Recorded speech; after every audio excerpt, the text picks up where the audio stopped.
కేటీఆర్ని అరెస్ట్ చేయబోతున్నారా? నిజంగానే కేటీఆర్ తప్పు చేశారా? మహేష్ గారు మొత్తం మీ వాదన అర్థవంతంగా చెప్పండి.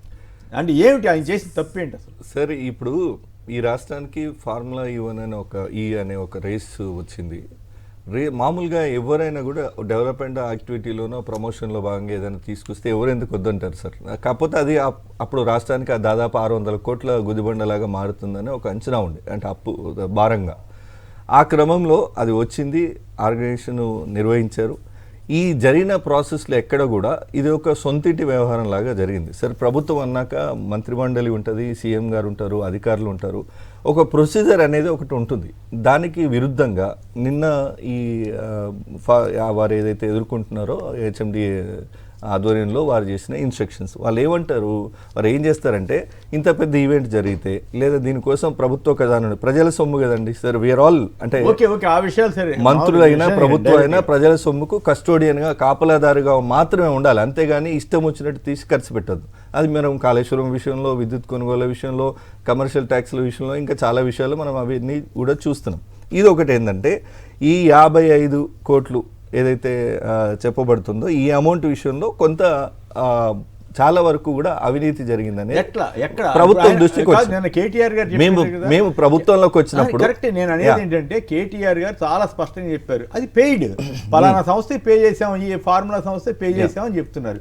చెప్పినప్పుడు ఆయనకి ముట్టిదే కదా అవినీతి అనేది. అది మరి ఆయన ముట్టినట్టు మీ దగ్గర ఆధారాలు? నేనేమంటున్నా సార్, ఆయన ముట్టినా లేదా అనేది ఫర్దర్ విచారణలో కూడా తెలుస్తుంది. బేసిక్ కొంత ఒక ప్రిన్సిపల్ ఉంది. మీరు 55 కోట్లు హెచ్ఎండిఏ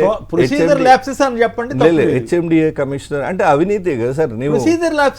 నేనేమంటున్నా, గవర్నమెంట్ లో కొన్ని గైడ్ లైన్స్ ఉన్నాయి, వాటిని మీరి చేస్తే అధికార దుర్వినియోగం అవుతుంది.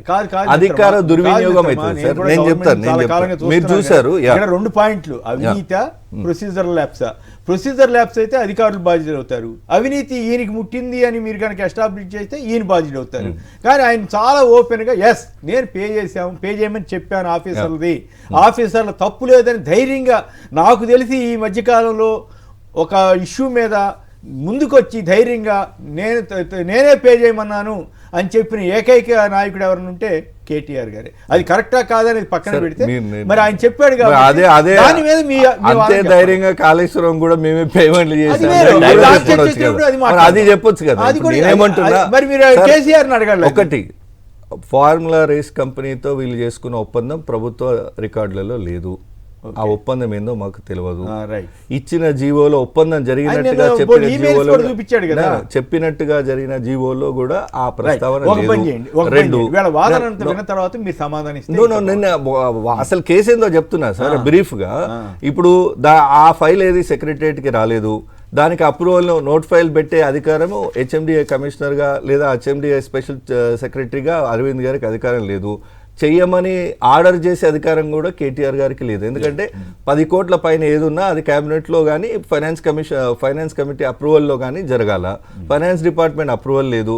పేమెంట్ చేసిన పద్ధతి కూడా చూడండి, ఎలక్షన్ జరుగుతుంటే ఎలక్షన్ కమిషన్ నుంచి పర్మిషన్ లేదు. విదేశీ సంస్థకు చెల్లించేటప్పుడు తీసుకునే ఆర్బీఐకి దగ్గర తీసుకునేటువంటి అనుమతులు లేవు. మొత్తంగా ఇదొక గూడుపుటాని వ్యవహారం లాగా జరిగింది, అదే కేసు. సో నేనేమంటున్నా, ఎక్కడ కూడా ఒక ఇది ప్రభుత్వం ఓన్ చేసుకొని చేసింది కాకుండా కేటీఆర్ గారి సొంత వ్యవహారం, సొంతింటి వ్యవహారం లాగా చేశారు. అధికార దుర్వినియోగం జరిగింది, అవినీతి జరిగింది. ఆయన అరెస్ట్ అవుతారా? అది చట్టము కేసు రిజిస్టర్ చేసి ఇప్పుడు నేను అరెస్ట్ అంటే మళ్ళీ మీరే చెప్పారు అరెస్ట్ అని, వీళ్ళు ఎట్లా చెప్తారంటారు వాళ్ళు. అంతే కదా, చూసే రేవంత్ రెడ్డి గారే చెప్పారు కదా ఏకంగా ఎక్కడెక్కడో సార్ తప్పు చేసిన వాళ్ళు గత 10 ఏళ్ళుగా తప్పు చేసిన వాళ్ళు ఈ రోజు తప్పించుకోలేరు. ఇంత మాత్రం నేను చెప్తాను.